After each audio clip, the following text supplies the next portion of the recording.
Good evening. Welcome to Beyond the Gatekeepers. I am Bishop Vanessa M. Brown. I am your host and moderator for this evening. I am excited to be here with you all, where we talk about theological and justice issues, current events from a justice-informed lens.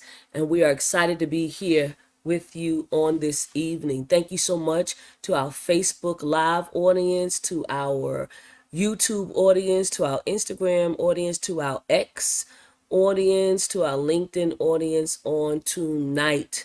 All of our social media platforms that you can find us, and our link tree is growing and growing, and we're so excited about what is happening. You can find us on the Beyond the Gatekeepers page, on Bishop Flunder's page, on the Fellowship of Affirming Ministries page, as it relates to Facebook, and then on YouTube you can find us on Beyond the Gatekeepers page, as well as on X and Instagram. So we're excited, and we say good evening, good evening, good evening to all of our family from everywhere. Of course, we want to know where you are watching from, and so we want you to make sure that you tell us your name, but also tell us that what city and state that you are from. I see people already, they get ready for it, and I love that you are prepared. And so we start off tonight. We're grateful to see Chuck Hunt here from Monroe, Louisiana.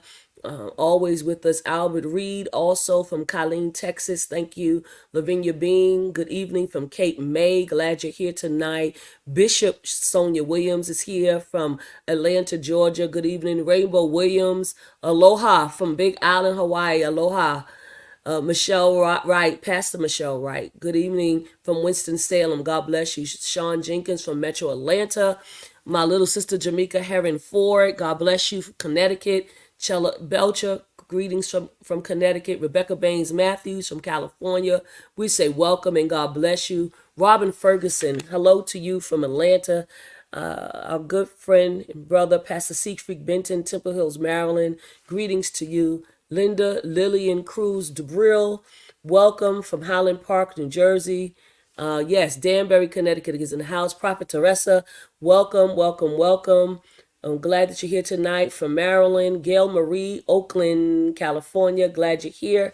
Yes, the people are here on YouTube. We have Daring Danielle from Portland, Oregon. So glad. Angelise Wallace, Maryland by way of Philly. That's how you do it. I love that. Darlene Pittman Connell, greetings to you from Queens, New York. Deidre Heron Slack from Minneapolis. We're just shouting out all the people that we see here with us on this evening. And certainly we ask that you do us a favor and make sure that you can share the conversation. We have Livonia Buck from Cincinnati, Ohio on Instagram. Y'all share the Instagram. That's fairly new to our platform for us. And so we want people to know that don't have any of these platforms and they only have IG, that they can watch this show as well from that. Lorna Blake, God bless you, from Bloomfield, Connecticut. I love Connecticut. Thank you so much. Ashley Woodard Henderson, thank you for being here with us. Ashley, let us know where you're from. Del Marche Sledge, Columbus, Ohio.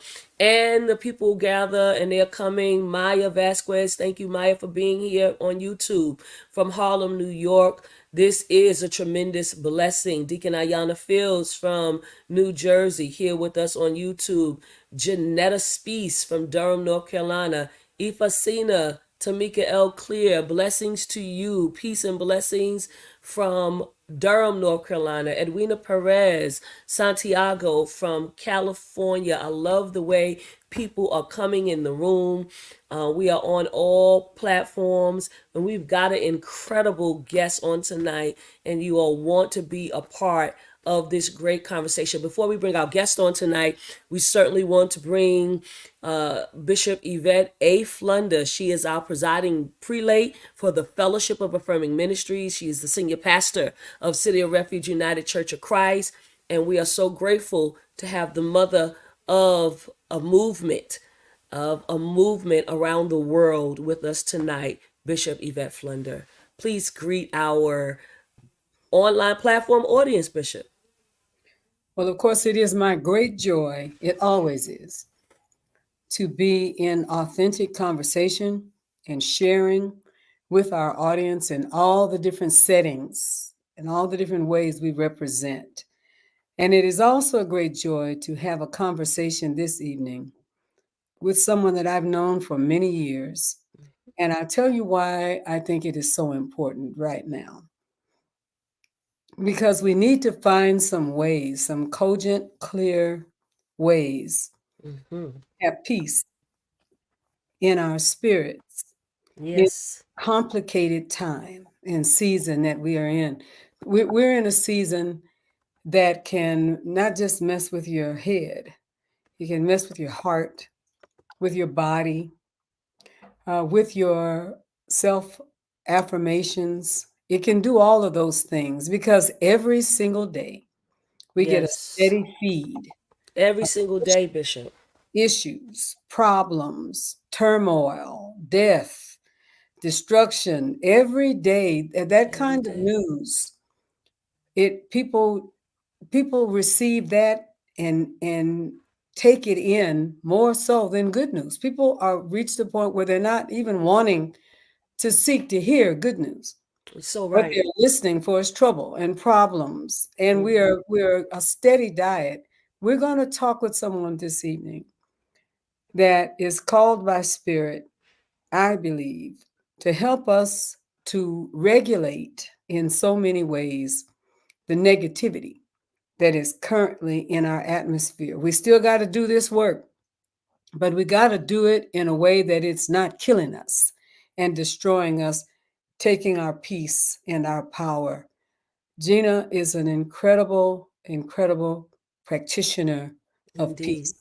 And I am Yes. just so thrilled. We are so thrilled that she is here. Yes. And it's time, beloved. And it's Enough time, Bishop. salaciousness. We got enough. We have had days of it. It is really, no, we've had months of it. It Yeah. is really time for us to get a practice to help us. We got to Yeah. keep fighting, but we got to fight right. God We bless you. do. I'm so glad you said that, Bishop Flunder, because before she comes on, we're coming up to an election where much more salaciousness is going to happen. And if we're looking at the polls, people are actually looking to vote for this man again. Like, we need to really come together and have practices of peace that bring us to liberation, not just on the outside, but on the inside too. So I am grateful for this conversation tonight. We still have Maria Harris here from Denver, E. Marcus Harper from Maryland, Esley Edwards again from Chicago, Chuck Rhodes is with us from the hospital in Columbia, South Carolina. God bless you, Dr. Chuck Rhodes. We're so happy that you're here with us and that God is healing your body. Sherry James, we say blessings to you from Reno, Nevada. Reverend Yolanda Hughes, welcome from California. Renee Aiken, we say grace and peace to you. Serrano Solis from LA. I just love the way it's going. And I don't want to hold off anymore for our guest. Our guest is Gina Breedlove. Gina Breedlove is a sound healer, a vocalist, composer, grief doula, author, and oracle for grace, and so much more. So very happy to have you here with us, Gina. We are, Thank you. and we invite you to greet our online platform tonight. Oh, thank you so much. I'm overwhelmed to be in this space with the two of you, and I'm honored. And I say, hey, fam, welcome to this evening's offering, and it's wonderful to be seen, and I'm grateful to be in the space with everyone present. Thank you. Yes, it's Yeah. so wonderful because Bishop Flunder has known you for years. I've known you for years, just Mm.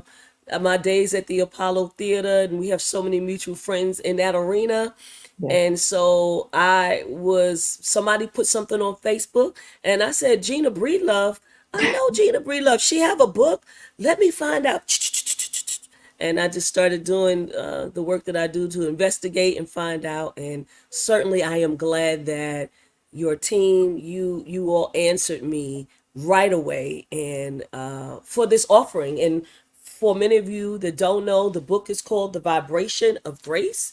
I'm going to hold it up, and Pastor Sue will probably put it up again.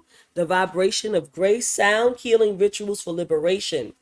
And we are going to give away a copy of the book. There's going to be a free book giveaway courtesy of Gina Breedlove. Yes. And you must type the hashtag. You all know this hashtag, Beyond the Gatekeepers. So we want to get that in the flow, but we also want to get in the flow that we want you to purchase the book. That's going to be very important. We want you to purchase the book, and Pastor Sue is putting that down. We actually want you to go to a specific store and purchase it, because these are queer owners of this particular bookstore, Charis Bookstore in Atlanta. Mm-hmm. That's where we want you to purchase the book from. We know that these people are really for liberation, and so we might as well give them the business, That's right. right? That's Charis Bookstore, right. and we want to support them, and we want to shout them out, and thank them for being a part of the movement for liberation. And so you wrote this wonderful book. And so my first question to every author is, tell me why. Tell us why you wrote this book. Thank you. You know, I was gently pushed by spirit. I was that hand at my back. I'd been doing this work for many years of holding space around helping folk to move grief out of the body, and the request for my time exceeded my capacity, and so, you know, I woke up with it in my spirit. Oh, it's time to write a book and to be of deeper service to a more expansive community. And you know, Bishop, it was the hardest work I've ever done. I had to go into these rooms within myself, and revisit places that I don't go to anymore, around my own grief, around rescuing parts of myself, to integrate so that I could be a whole being in the world.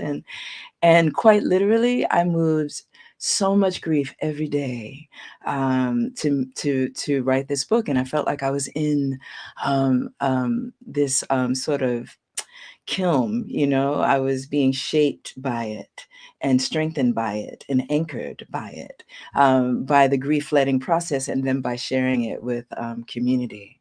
So it wasn't my idea. I mean, I know y'all know.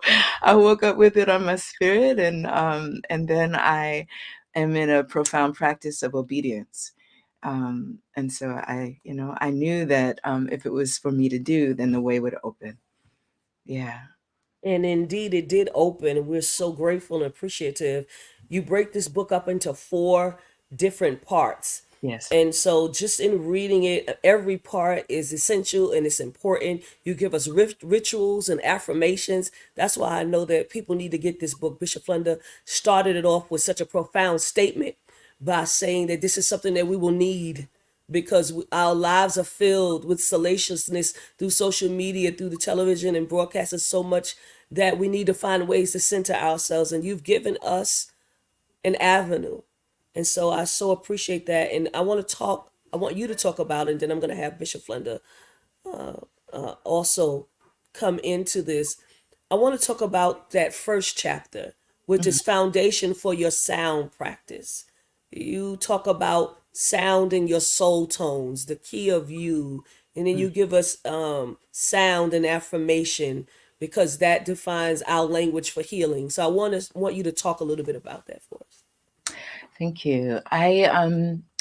You know, it is all of us emit sound. Everything makes a sound. And I share with folk that often the sound that you emit from your body is described as an energetic, right? You can feel when this person comes into the room, right? But I'm knowing that you are feeling and hearing and sensing the sound coming from this person's body, the ways in which there's a resonance, not just the texture and the timbre of your voice, but it's also your beating heart. It's Oh, it's all the experiences that you've had that you bring into a room. It's your vocation. It's who and how you love. You know, all of these things, all of these aspects of us creates a sound. And so toning the key of you is a way to source the tone or the sound or musical note that you can lean into for comfort, right? And it's matching your vibration. And folk already do it. Like we do it when we hear our favorite song, we crank it up in the car, we live for the chorus, right? We throw our heads back, and when that moment, this collection of notes moves through your spirit and you're singing, it lifts energy. It helps you to move any kind of grief or heaviness you might be feeling. It warms your spirit. It's because these tones, this sound, resonates with your being. And so in all of this, you know, I've been guided and taught by spirit to know. And so in the book, I move folk through, you know, we reference the C major scale because it is easily referenced. We particularly, you know, if, you know, this that movie, The Sound of Music, the do re mi of it all. When you're learning to sing or you're taking any music lessons, we begin with do, re, mi, fa, sol, la, ti, do.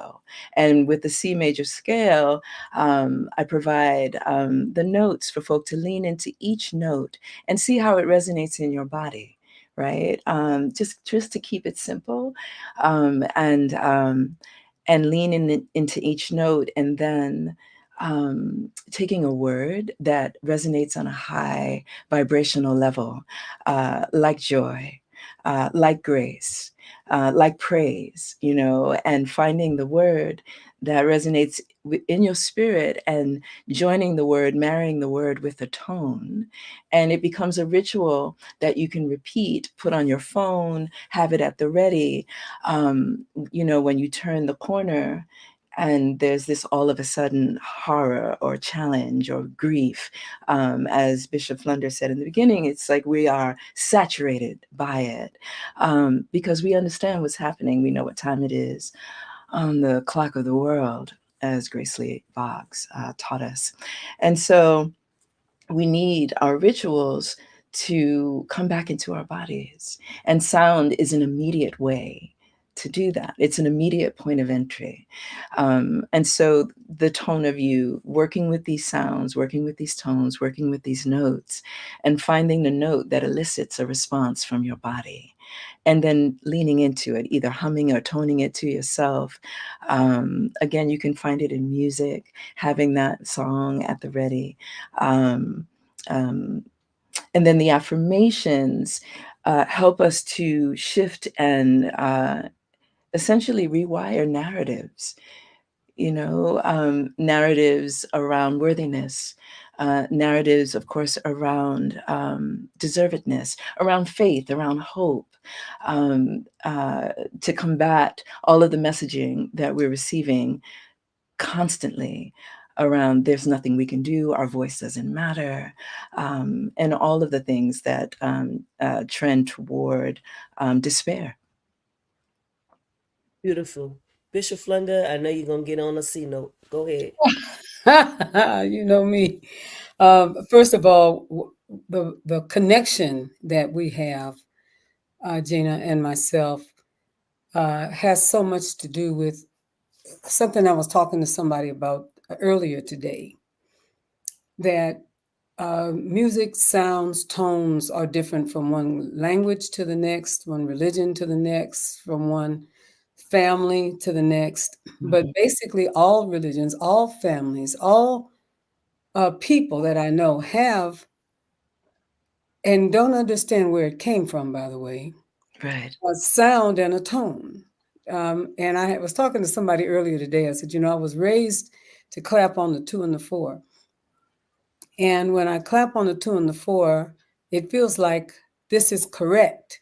So much so that people are intent on clapping on the 1 and the 3. I'm trying to figure out what is wrong with you all. Why can't you Everybody knows that God moves on the two and the four. But Indeed. these are the things that have influenced my life and impacted my life since I was a young kid. So it's woven into me. And when my spirit really needs to sing, Mhm. and it needs to my my spirit needs to calm down sometimes the tension and the struggle that's in my soul, and it knows how to catch the right notes and the right rhythm that does bring that for me. Yes. And everyone, I believe, has that place you can go to Mhm. where you can touch that part where the scripture says in psalms, hymns, and spiritual songs. Mhm. Now, that's what the scripture, the Bible scripture says. But I think that in just about every kind of faith, if you are blessed, as I and others have been blessed to go all over the world, I have seen people go into that place over and over again in so many different ways.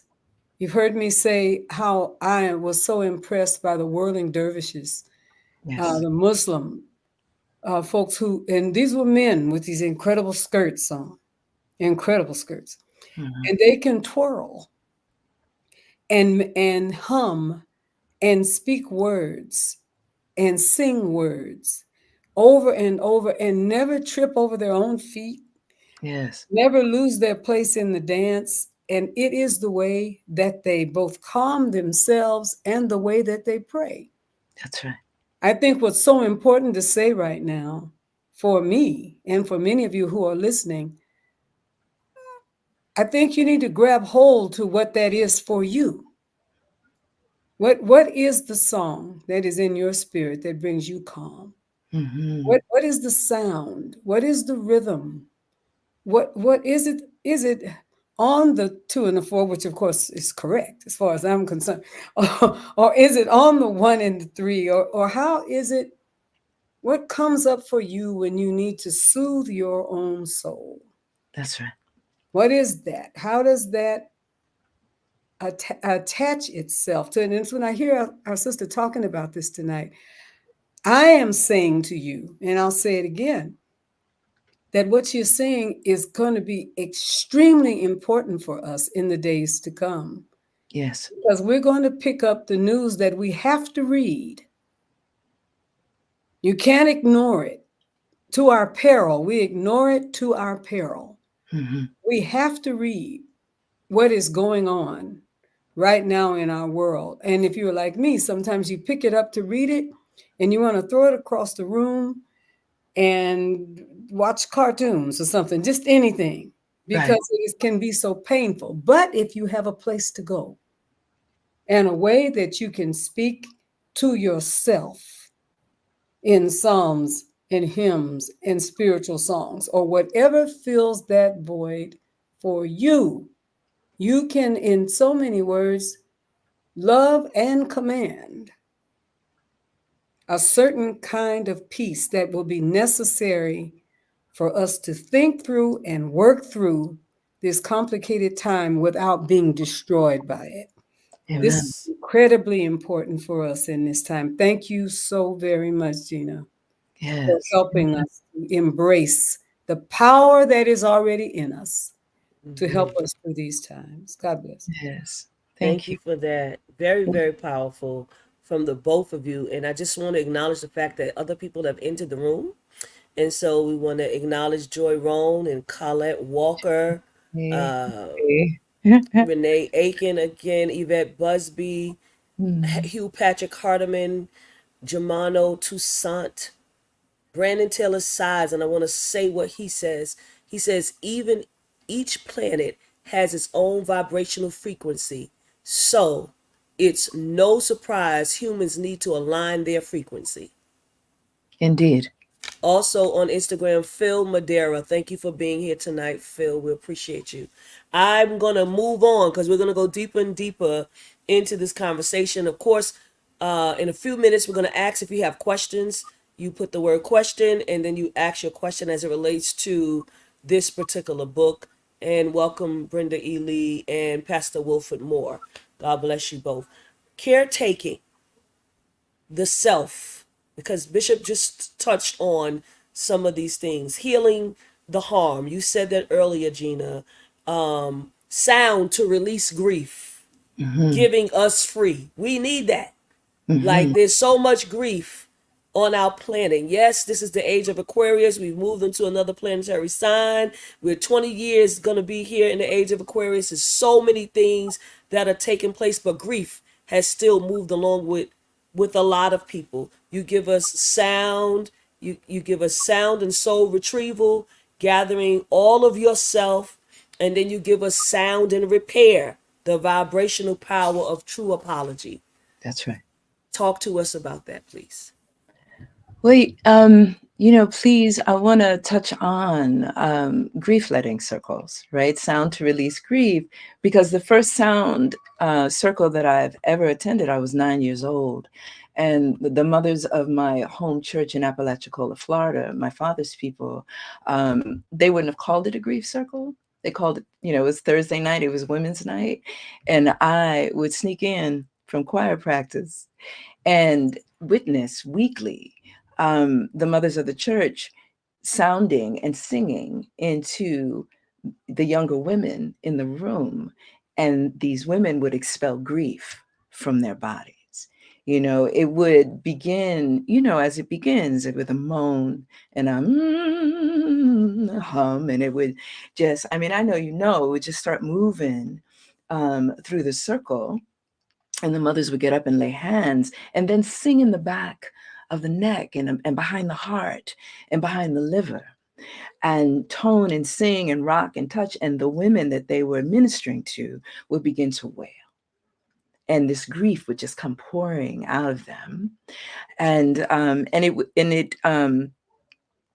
was the same every Thursday night. And it would go on for a little while, and then it would begin to quiet, and then folk would be talking about what they brought to eat and laughing and blowing their noses and fellowshipping, and then we'd have a feast, And so I got my vocation from when witnessing this work. It stayed with me. And when I felt called to do this grief work, I remembered the mothers of my church, who I imagine got it from their mothers and their mothers and their mothers. And one of my missions is to normalize grief in our communities, in our interwoven communities, because we know that grief is treated as anathema.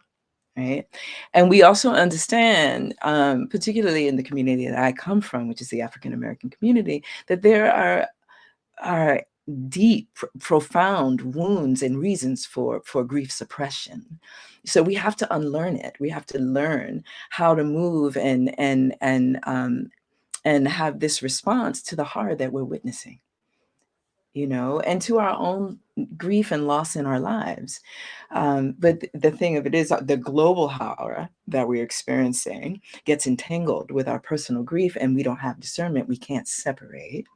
And I believe that is why we want to go and numb and turn away, because we're not equipped. So the grief letting rituals feel profoundly important to me at this time, learning how to move what gets caught, the weight of the unsaid in the throat or in the chest and in the body. And I know that things that are not let ossify, right, and become something else, meaning that I know that there is a spiritual and emotional connection to all disease.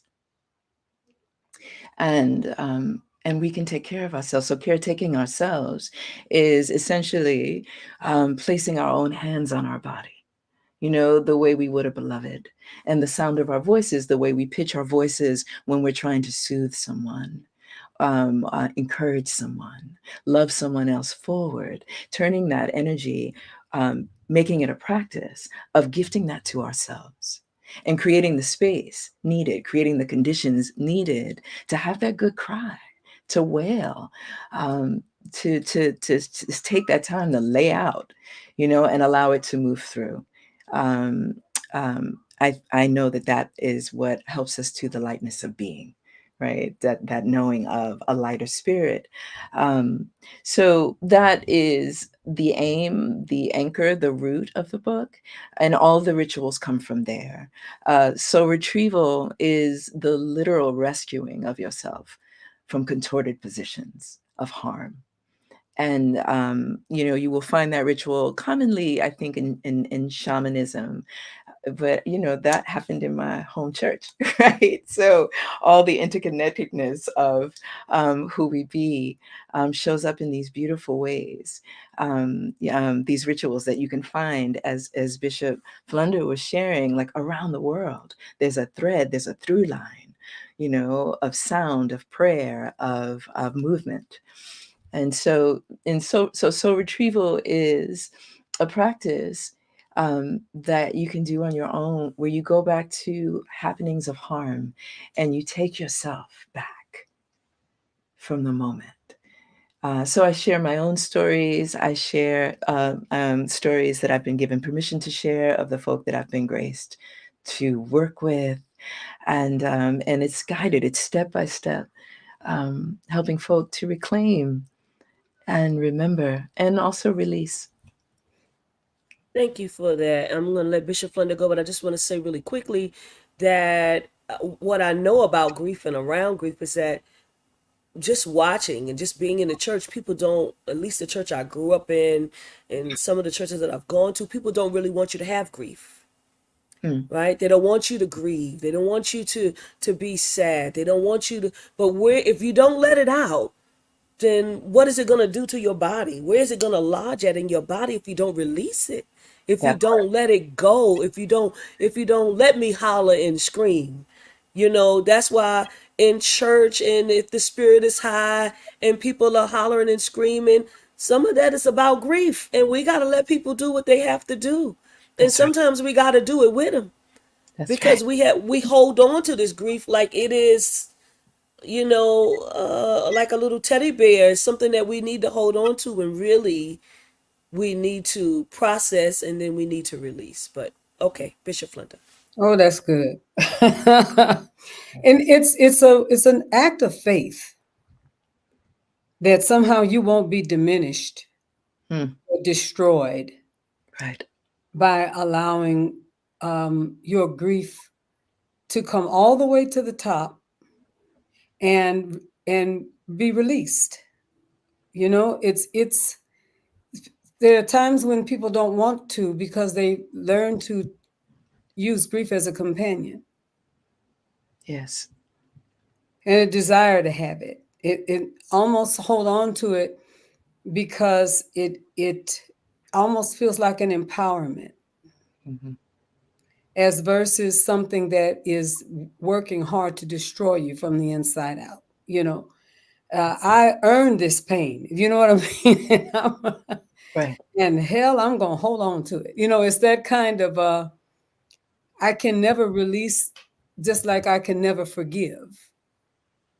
And I have said many times, when I've been wronged by people, I'm not forgiving you for your benefit. I forgive you for mine. Hmm. And as long as I hold on to yours, then hold on to it, I'm allowing you to take precedent in my life and in my mind and my thoughts. And that is not faith. And I would speak to a number of people tonight who are holding on to your grief because you think you've earned it. Let me say something to you.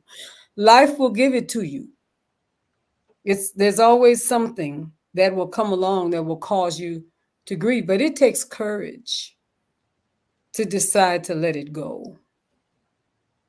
And it takes faith to to adorn your life with these practices that will help you to release it. So, well, what will I have if I don't have my thing to be mad about? What will I have if I don't have my sorrow? Because of what I've been through, I'm never going to let. But Yes. you have to let it go, or your what's next is just simply not going to come. And even your what's next will be something to clap back on what happened before, if you Mm. understand what I'm saying. So the before will still be informing what it is that you have now been blessed to have and to do. Mm-hmm. One of a preacher friend of mine was talking one day, and I know Bishop Vanessa has heard me talk about this. I'm gonna say it anyway. Anyway, he was talking about people praying in a time of drought, Lord, send the rain. Lord, send the rain. Lord, send the rain. Lord, send the rain. Send the rain, Lord. We need some rain. The crops need some rain. The city needs some rain. The aqueducts need some rain. Lord, send the rain. And he came in, they were in the morning prayer, like 6 o'clock in the morning, early before work. And he came in and he said, "You all don't believe God.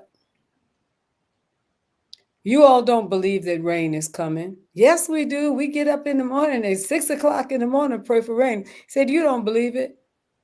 You don't believe rain is coming." And then he said, "If you really believed it, you would have brought your rain boots to prayer. You would have brought your umbrella to prayer. If you really believed it, you would release from yourself this idea that rain is not coming. So I don't need my umbrella and I don't need my boots. But if you really believe it, you would come here with your boots on Mm-hmm. and have your umbrella." Well, that the juxtaposition in my thinking and what it is that you're sharing with us, Gina, is the fact that to hold on to move on to the what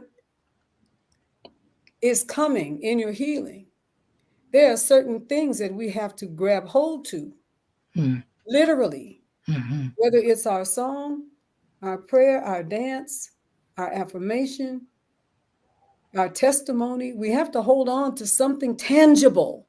Yes. If we believe, then we can't be in both of those places simultaneously. I think you understand what I mean. That's just Yes. God send the rain. Oh God, we're not ever gonna get any rain. God send the rain. Oh God, we're not gonna That's ever right. get any rain. Why pull my galoshes out? Just not gonna, oh God send the rain. Well, go get your galoshes. And sometimes it's just this, Bishop Vanessa, sometimes going to get your galoshes is all that you need to do. Just so that you don't have to just keep coming to prayer and asking for rain. Just go get the galoshes, put them at the door, and know in your heart of hearts now that the rain is going to come. There is something so powerful about what is being shared with us. All of this is an act of faith, Yes. confidence Yes. that the help that I need, the medicine I need from the universe is going to come. And I'm with you, sister. That's what we need in this moment. Thank you. Very, very powerful. I want to read a statement that someone made on YouTube. Said, if a nation is a collection of people, and if we've got so much grief among us not let out, what could our collective sound or song be if we were to heal? Sweeter than the national anthem for sure.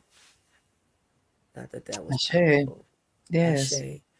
I want to say this to you, Gina, that you talk about the vibrational power of true apology. Can you Yes. say a little bit more about that?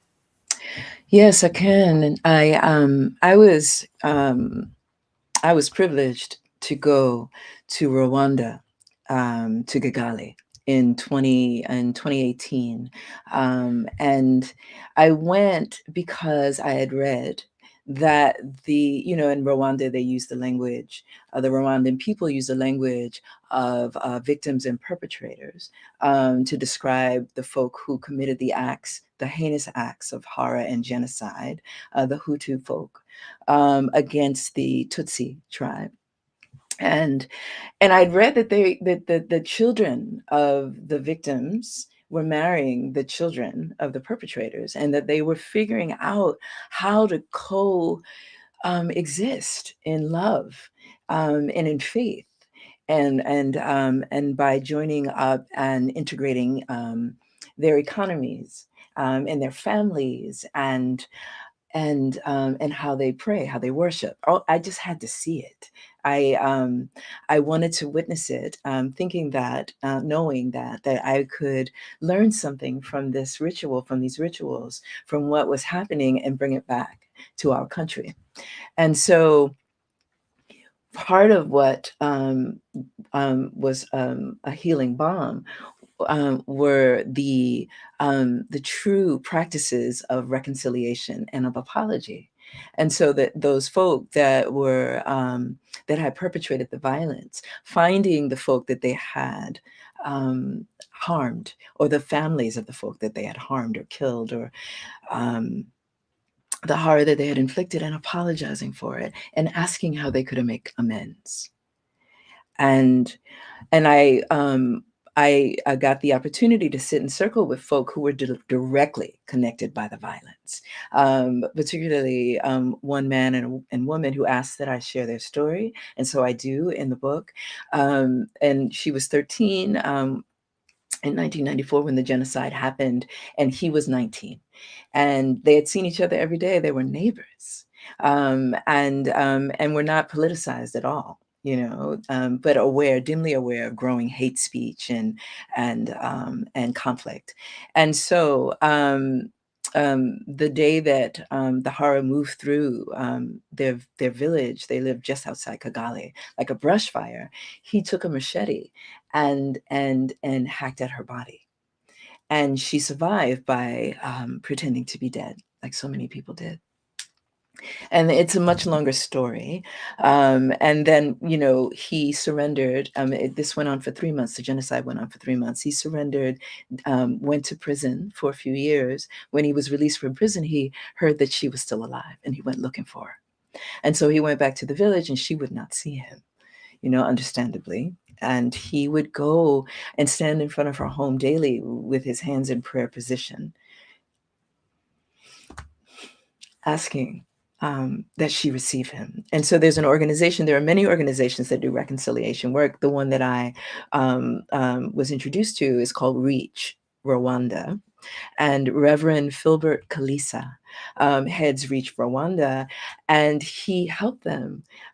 She went to see him, and he helped to facilitate an opportunity for them to sit together.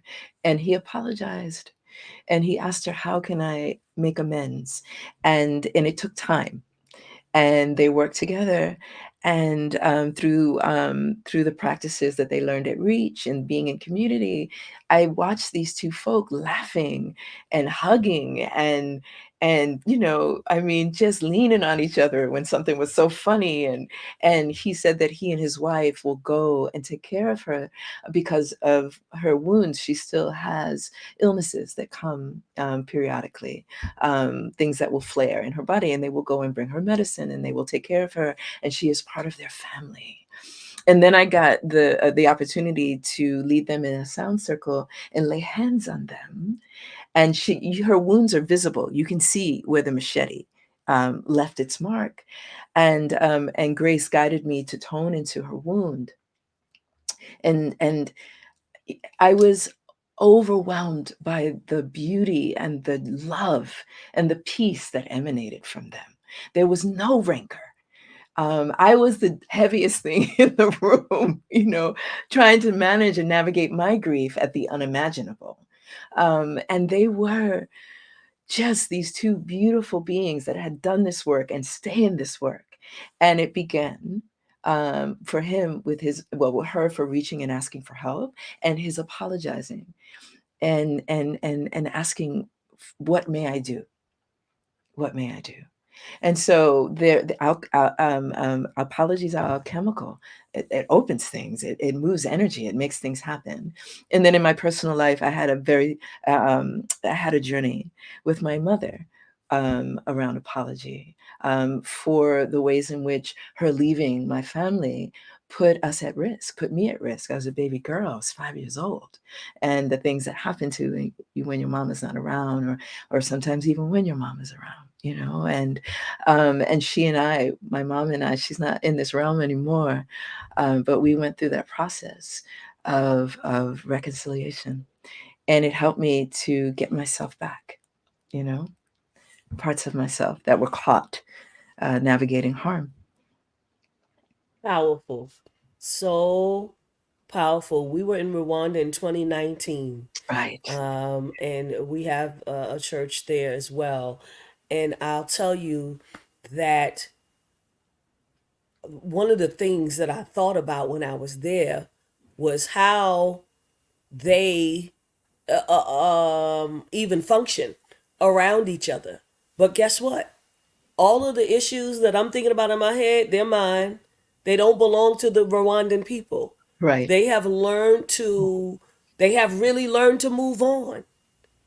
They have. I'm not saying that they don't have, maybe there's no thoughts, but I could tell you what, I didn't hear one person in the whole time that we stayed there talk about the atrocity that Right. happened in Rwanda. Not one single person. And I don't believe that that's something that's buried. I believe that they have made a decision to deal with it, deal with the grief. I believe that they've done that and they have moved on. Yes. Somebody might tell me something different, but just in my assessment, when we went to Rwanda, Bishop Flunder in 2019, Mhm. there was not that heaviness. It was not that energy of, oh my God, sometimes we allow things to linger. And it Mm-hmm. Yes, didn't seem like that's what they were doing as a people. I agree. Mm-hmm. Mm-hmm. You know, they stay in ritual. They stay in prayer. Ritual is my language for it, but they stay. And there's the Kigali Genocide Museum. You know, Mhm. you Mm-hmm. can go and visit and see, and they are determined that it will never happen again. And that their stories be shared. The group that I sat with, they said, please take our stories to America to Yes. tell the people what's possible. Yeah. And we have a choice. Yes. Yes. If we pass through some horrible water like that, some horrible experiences, we have a choice, and it's really sort of an either or. Mhm. Either we're going to find peace at the end of it, or we're going to forever live in a cauldron Right. and suffer from it. And we have a choice. Right. I feel the same way about the ridiculous kind of genocide that is happening in our country, or what is happening in Gaza, I Mm. mean, and Israel. Yes. We have a choice. Both sides know what it is to be demeaned, diminished, and destroyed. And in both of these scenarios, people who came through Hitler as Jewish families, as European Jews, know what it is to have your people destroyed and killed. And Yes. then if those same people then go and destroy and kill others, where is the lesson? Where is the lesson? Right. Where is the lesson for the European Jews to attack Jews by religion, to attack the Palestinian Jews by birth? How does that work if nobody has learned the lesson? Well, what we're experiencing now is what happens when people haven't learned. If a group of people were diminished in Europe and put away and demeaned and came to this continent seeking a certain kind of freedom because they were small among the people that they were surrounded by, like the Irish were thought a certain way and diminished by the English. Mm-hmm. And then you come to a new land, and then the first thing you do is diminish somebody else. It's as though your loss didn't teach you anything. That what could have happened, Right. to your point, is that they could sing together about that, Mm-hmm.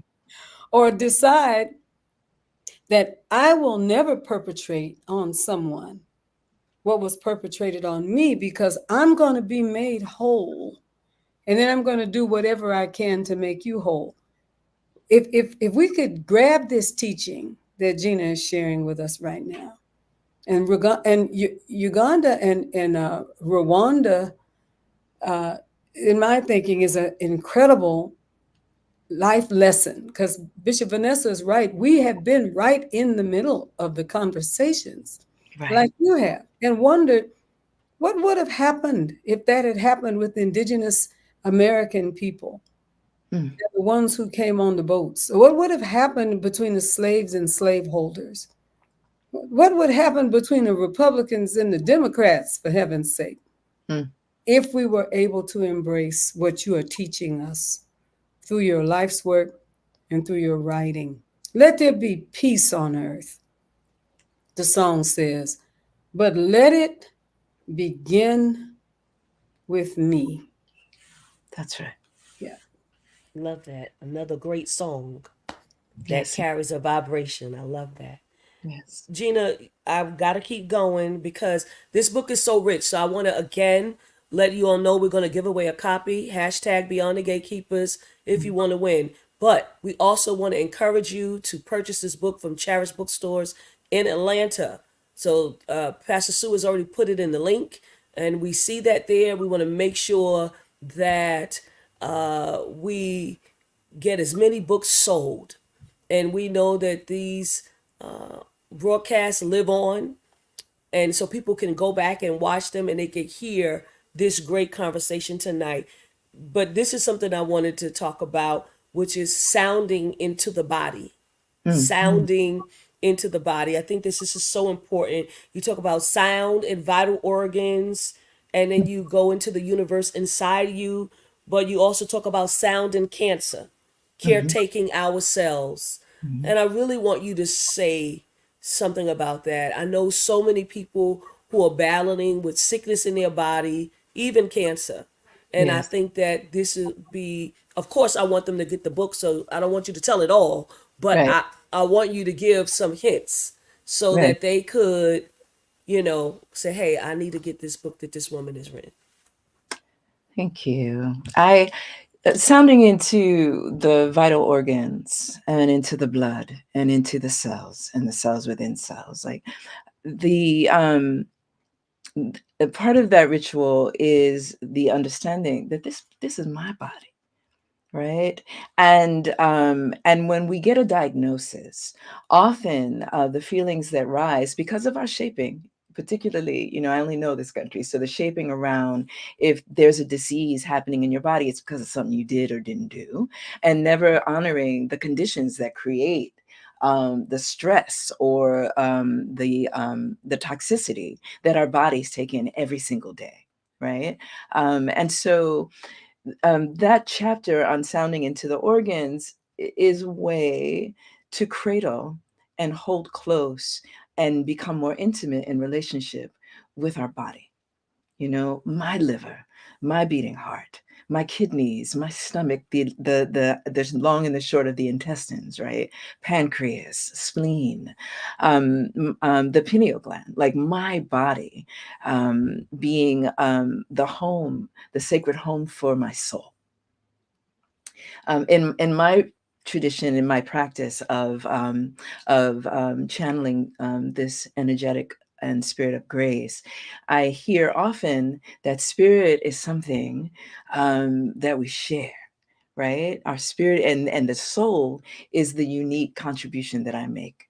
Right, so my soul and then my spirit is how my soul flies. My soul connects with your soul, if I may. And so, in this sounding into my body, I'm caretaking the house for my soul, for my being. And so I've been privileged to work with many, many folk who have received a diagnosis around cancer, different kinds of cancer in the body, and guiding folk into places of loving that part of the body, not seeing it as the organ has betrayed me or I'm terrible or I did something wrong, but rather shifting that energetic to imagining sounding into a lesion on your liver. Imagine, like, how would you hold something close that you want to love and caretake. How do we do that with beloveds? And in the vibration of grace, these rituals guide you into these places and in these rooms of diagnoses where you can speak love, and faith, and hope, and grace into the body, the area of the body that's being affected by disease. I have had folk come to me with, I've been given 6 months, and here we are 6 years later, right? And like saying, listen, that's between you and God, right? When we exit this realm, I'm not being frivolous. Of course, you know that about disease, or flippant. But I am saying that we are not powerless in these diagnoses. We're not powerless to caretake our body. And so that's what that chapter does. It leads us into moving past what believing in, or putting our faith in what is being told to us by the person in front of us in that white jacket. And I don't want to be dismissive of anyone's protocols or their care. I'm just saying there is also power, that we also have power in those rooms. So yeah. Yes, yes, yes. We also have power in those rooms. I love that. And I hope that people have received that on tonight. I want to move on to sounding into the world and Yes.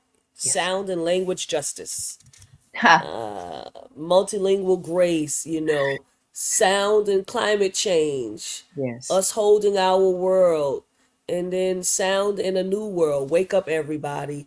There's so many things to riff off. Still using those that musical language. So many notes to hit Yes. that can reverberate and vibrate and change our frequency and lift us up. So, will Mhm. you tell us about sounding into the world, sound and language justice, and then I'm let Bishop Flunder chime in. Yes, yes.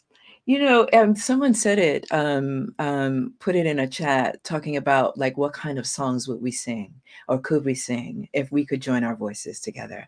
And yeah, I see it happening. I see it happening all the time. I see us circling up and sounding and singing and using our best words to love each other forward, and I love that. I'm encouraged by it. And I want to join my voice with that chorus, and sounding into the world is just that. It's speaking in the affirmative what is possible, for us. Let there be peace on earth and let it begin with me, right? Because I have power, and how I see and what I say and how I love will move things. Right. Our folks said it, don't put your mouth on that, right? Don't speak into being what you don't want to have breakfast with. My grandmother would say that all the time. And so speaking into being, it's this practice of simultaneity, right? Of seeing the horror, of acknowledging it, and also loving forward and visioning and speaking what is possible, and letting that be where I kneel, essentially. All the metaphors, where I root, where I anchor in what is possible, while also seeing what is happening. And so sounding in the world is affirming that. There are rituals and affirmations for walking meditations, honoring and affirming beauty, understanding how I connect to how my body, how the veins in my body look like roots, right, of a tree, right? Like very the patterns and things, fractals, like how my body connects to the universe at large. And so there are rituals to help us identify and know that we are that, and that climate change, which is real, real, as we know, is not something that I can't affect, that I can't do something about.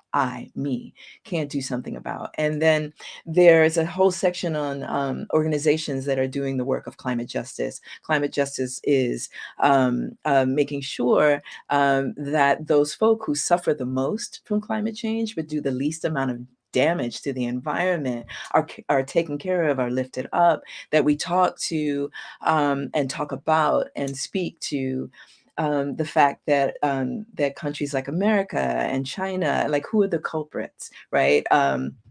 for poisoning the air and the water. Like where's the money? Follow the money. Like who gains the most from the denigration of our planet? And so there are organizations that we can align our power with, and there's so many ways to do that. And so that is there as well. Sounding into the world is co-creating the world that we want for our children's children's children. And so there are rituals and a pathway to that. Wake up, everybody. Sekou Sundiata, you brought that memory. Sekou Sundiata was like this incredible Renaissance man, poet, teacher, guide, mentor in my life. And Sekou used to say to me that we're living, and this is back in 2007, that we're living in these all of a sudden type times, right? And Sekou is no longer with us. But his thing was, you got to stay ready, right? If you stay ready, you ain't got to get ready, right? And so staying ready by doing your rituals, by doing your practices, by leaning into the things, the prayer, the poem, the psalm, the song, the tone, the hum. Like, what is the thing that helps you come back to yourself in an instant? Because that's where we are. Like, it's happening. Life is happening quickly, and any newspaper or image or social media things in clip, seeing things and taking it into the body. Like, how do I preserve this glorious house, called my flesh, called my vital organs, called my blood, called my bones, right? And so that's what that's about. Like, what is it? What is your thing? Here's a bunch of what I use, and then take this and improve on it or shift it or make it, tailor it to your access needs. Like, what is it?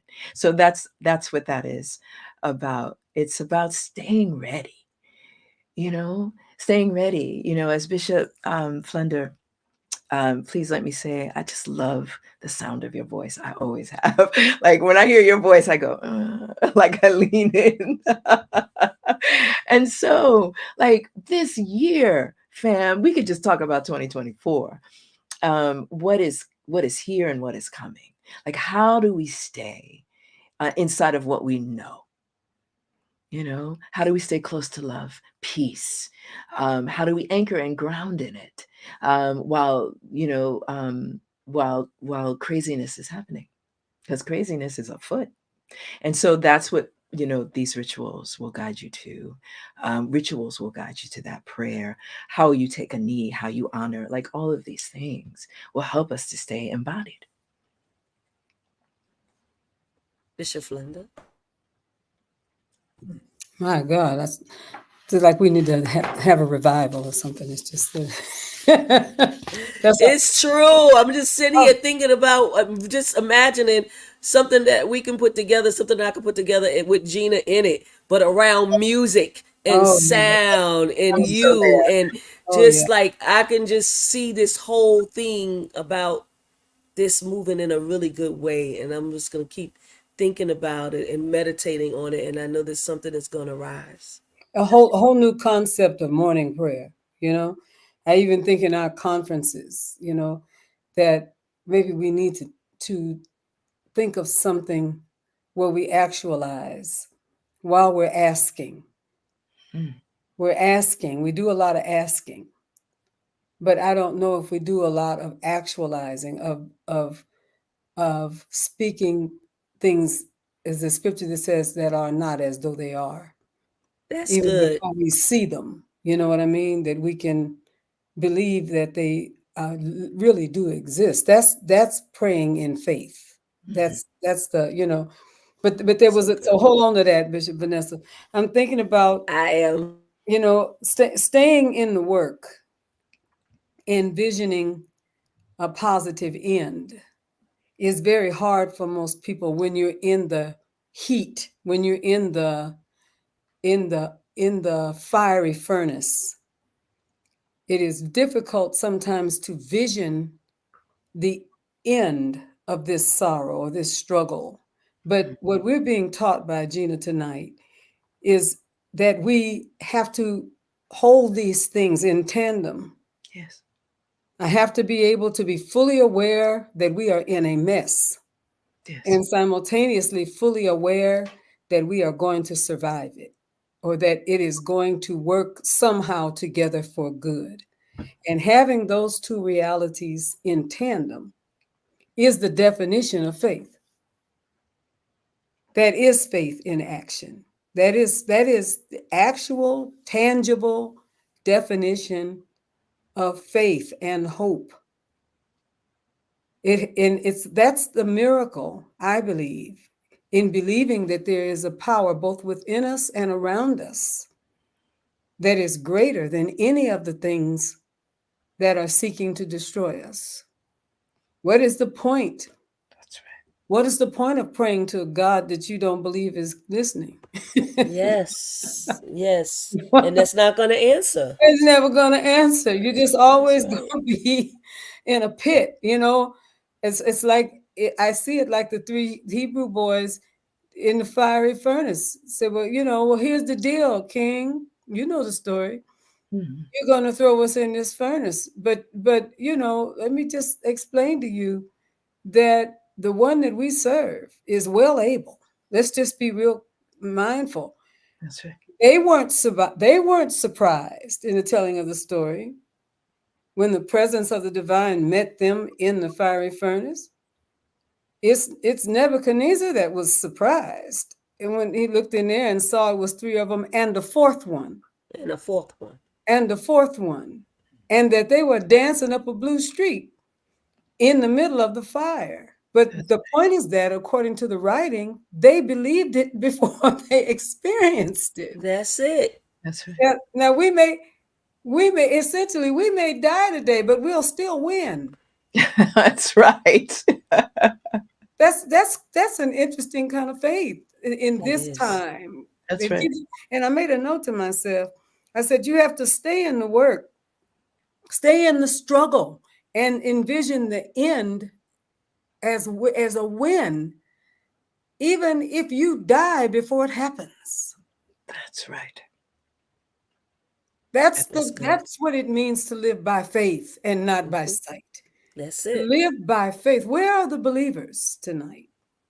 Where are the people who really believe in the thing that we hope for? Hoping is one thing.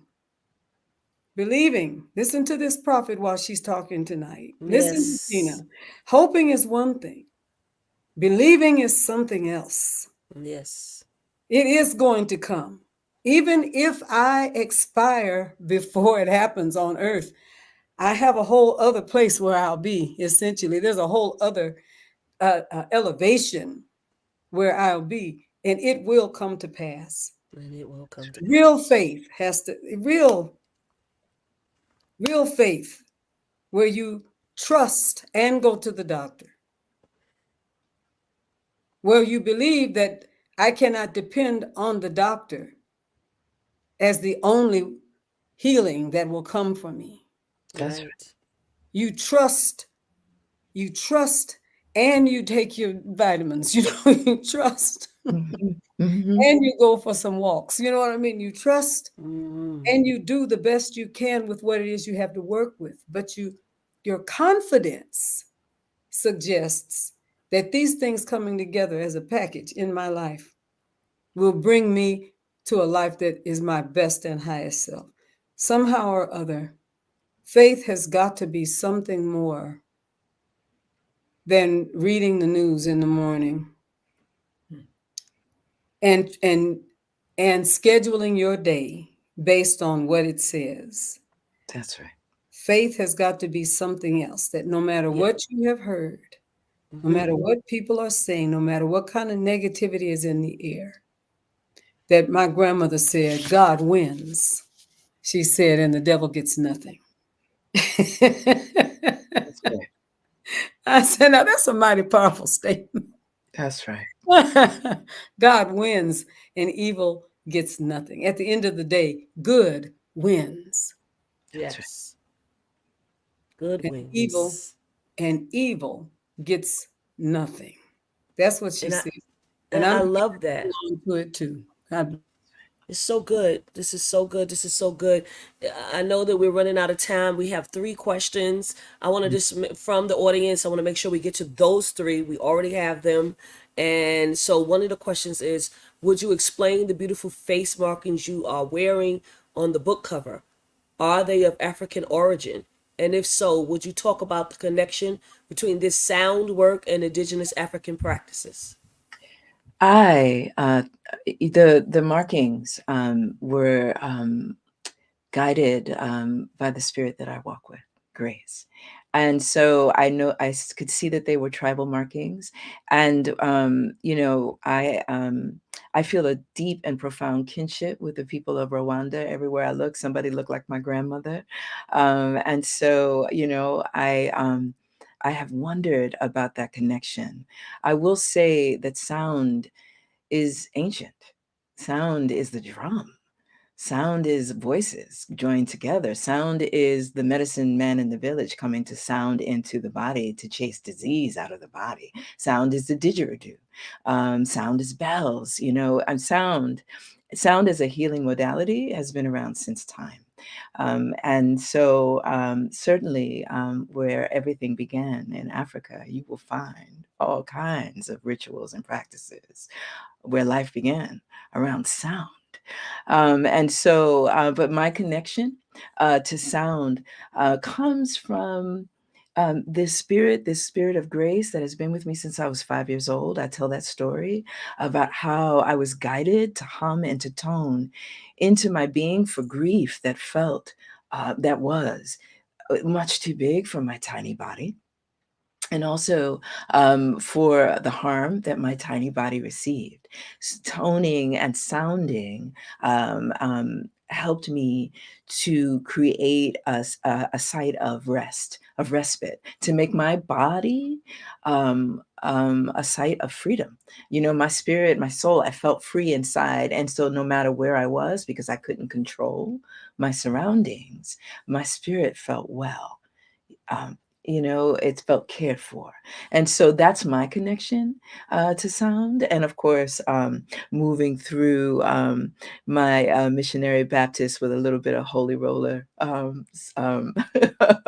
praise thrown in from the mothers, teaching me how to dance, how to shout, how to praise, how to sound, how to wail. And so that I cannot speak to African spirituality. Those are not traditions that I'm anchored in. I have some knowledge of Lukumi, some knowledge of Yoruba, some knowledge of Ifa, but not enough to share and guide people toward those rituals. But I have many beloveds who are steeped and anchored in these rituals, and they're powerful and beautiful and absolutely involve singing and sounding and praying and other tongues. So that's my response to that. Thank you for that. Here is another one. It says, I was watching a funeral for an official in Nairobi, and the people in attendance mourned loudly and demonstratively. It invoked feelings of sadness, yet it felt as if it sat you in the lap of God. How much of mourning is worship? Mm. All of mourning is worship to me, I have to say. I mean, it's worshiping, it's honoring, it's connection, it's allowance, it's a letting. I think that where we get caught is in this room of where we've been told that we're not allowed to mourn, right? We're not allowed to weep or wail. And as I shared earlier, and I'll just speak to my own experience, my father absolutely said, I'll give you something to cry about. And I understand my father's story. I know where that came from. He was trying to take care of me. He was trying to protect me. And I don't blame him for that. In fact, I don't stay with his story. I stay with what his words and how they impacted my ability or inability to express grief. So I caretake myself in that moment and I honor my father's story, but I don't follow it. I stay with myself. And when I allow myself to mourn, it absolutely is glorifying. What I know God to be, what I know grace to be, loving and mourning. I feel like it's the same gesture. I'm reaching and I'm releasing, and I'm honoring. Thank you. And then we have another one. I think we answered this question, but I'm going to ask it, and then you tell me how you feel about it, Gina.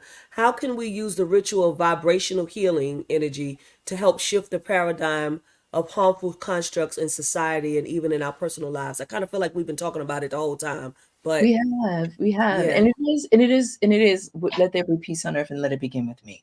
So I know that we must caretake ourselves. We must turn inward and stay inside of our rituals. I don't think I have not met the magical place called I don't have any more work to do. I don't have any more practices to do to be well and to be embodied. I believe that practice and ritual are going to be forever a part of my a part of how I stay well, a part of how I stay embodied.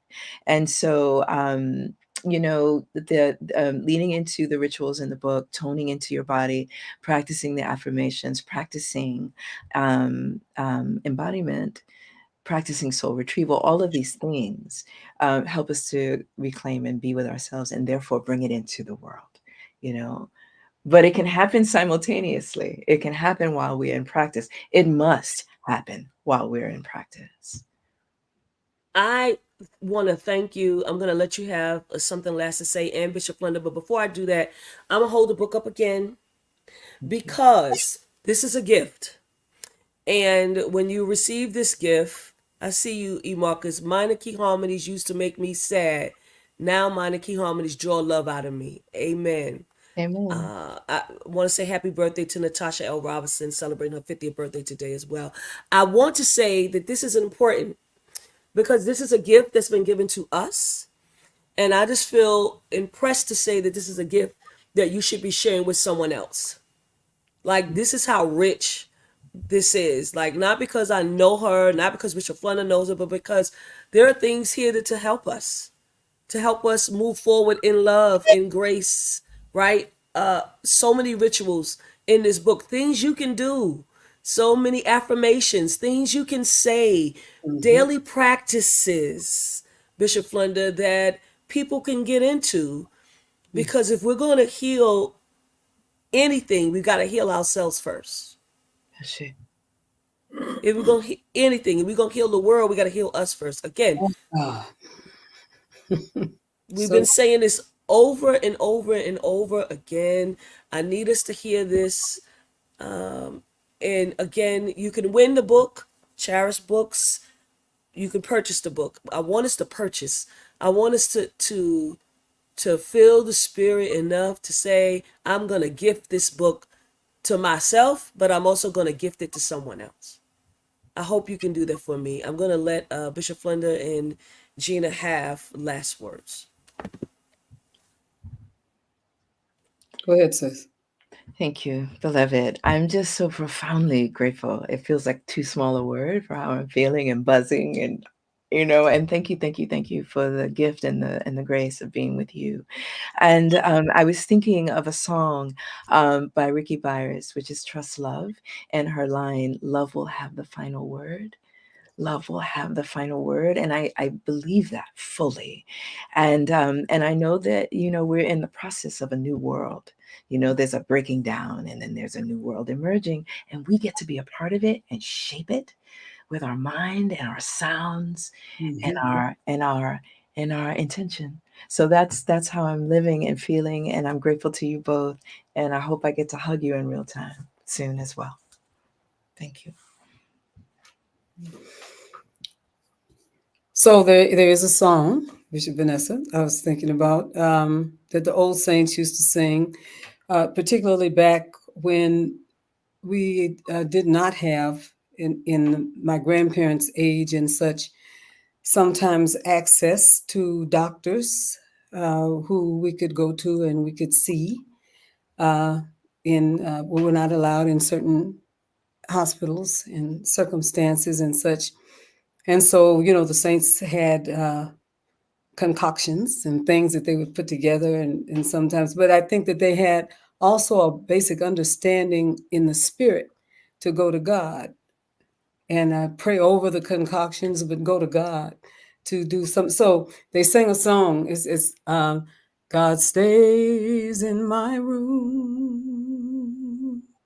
God stays stays in my room, and God gives me all my medicine in my room. And it says, God stays in my room.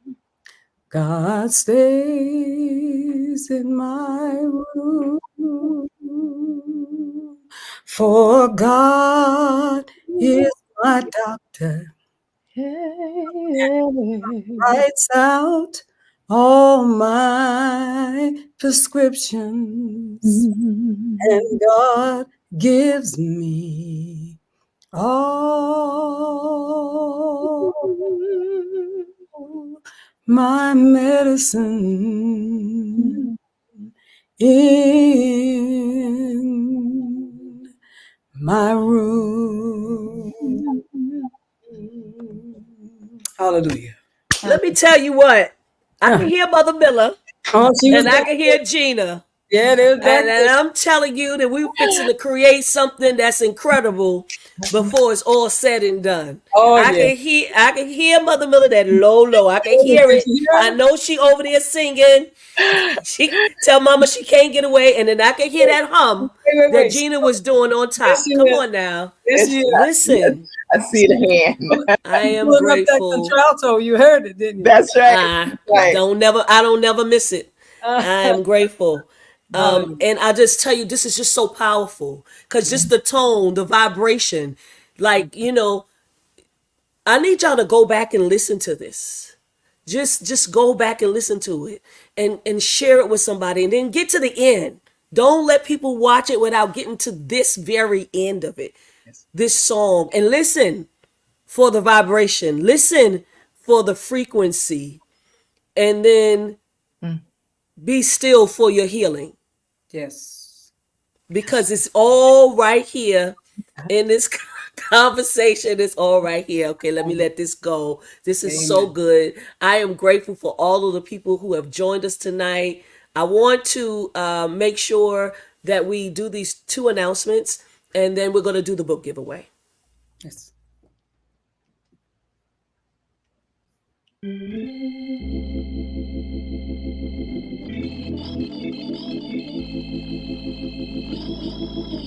From the blues to hip-hop, African Americans have driven sonic innovation for more than a century.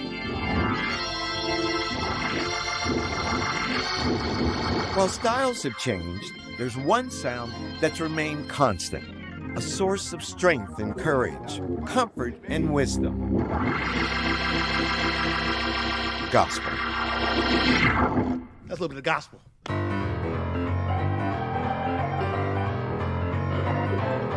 Gospel music is soul.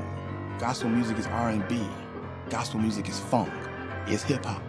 Gospel music is the full spectrum in terms of its sound of black music and beyond. Mahalia Jackson, what was special about her voice?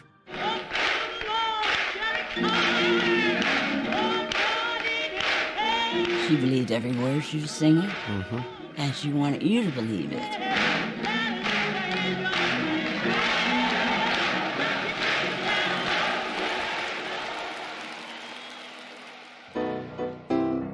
Preachers have style, right? Gospel singers have style, right?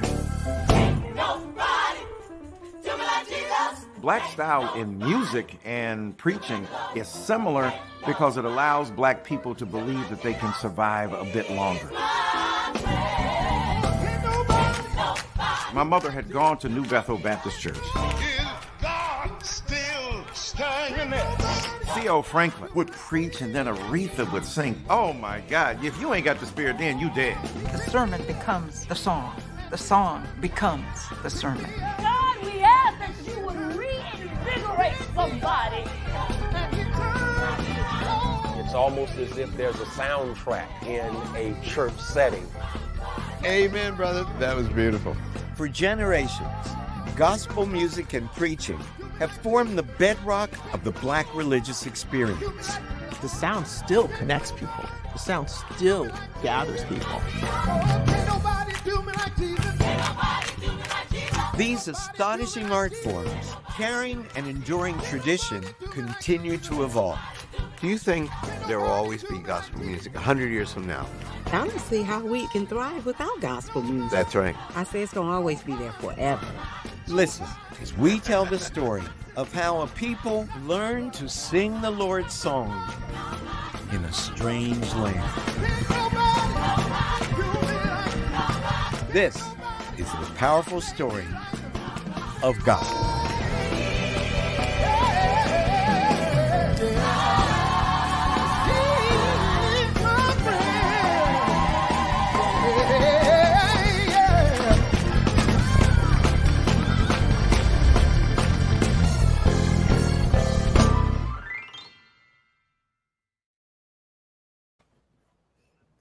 God bless you tonight. I am so grateful for this conversation that we've had, that I already know that the healing balm of the presence of our loving God is blessing us all over this country and world. I'm encouraging you this evening, to support the broadcast for the Gatekeepers over this country and world. Support the broadcast by giving via Cash App at $TFAM annual, or through PayPal at www.paypal.me/TFAM Justice. Again, Cash App to $TFAM annual, or to PayPal at www.paypal.me/TFAM Justice. If you want to see us continue to do this work, and I know you do, help us financially, all of us, because all of us will be blessed. God bless you. Thank you so much, Bishop Flunder and Gina. And so you all have been waiting for this tonight. I told you to put hashtag Beyond the Gatekeepers.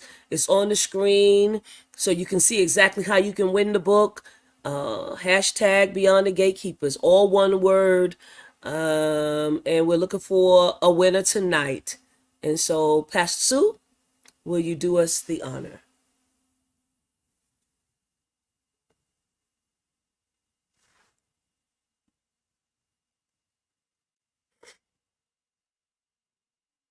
Our winner tonight is Chella Belcher.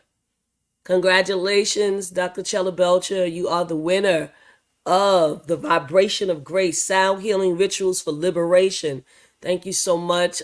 Please put your address in the Beyond the Gatekeepers messenger, and we will make sure we retrieve that message and get it out to Gina Breedlove so that her staff can make sure that the book is sent out.